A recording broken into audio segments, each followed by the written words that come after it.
આપણે આપણી આસપાસ બનતા છેતરપિંડીના કિસ્સા તો ઘણા સાંભળ્યા છે, પણ આજે વાત કરવી છે શ્રદ્ધાળુની સાથે થયેલ છેતરપિંડી.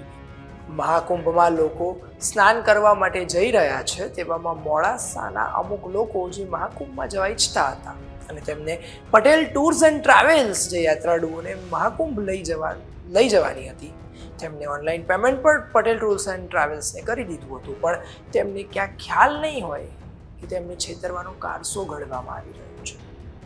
પણ શું હતો સમગ્ર મામલો અને કેવી રીતે યાત્રાળુઓને છેતરવામાં આવ્યા છે, તેના પર વાત કરવી છે આ વિડીયોમાં. નમસ્કાર, વાઇબ્સ ઓફ ઇન્ડિયા સાથે હું પાર્થ.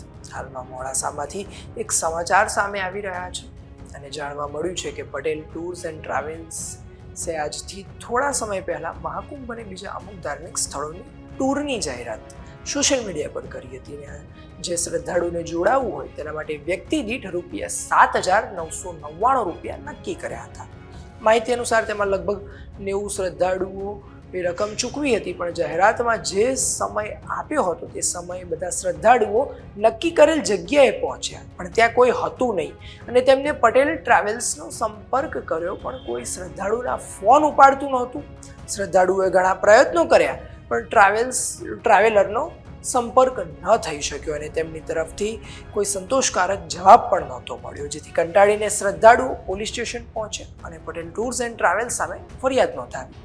અત્યાર સુધી એવી માહિતી મળી છે કે 90 યાત્રાળુઓના લગભગ ₹7,19,910 છેતરપિંડી કરવામાં આવી છે. હજી આ મામલે તપાસ ચાલી રહી છે અને કોઈ સ્પષ્ટતા કરવામાં આવી નથી. પણ ખરેખર વિચારવા જેવી વાત તો એ છે કે હવે ધાર્મિક સ્થળના નામે પણ લોકો છેતરપિંડી કરે છે. આ વિશે તમારું શું કહેવું છે અમને કોમેન્ટ કરી જરૂરથી જણાવશો અને આવી અવનવી અપડેટ્સ માટે જોતા રહો વાઇબ્સ ઓફ ઇન્ડિયા.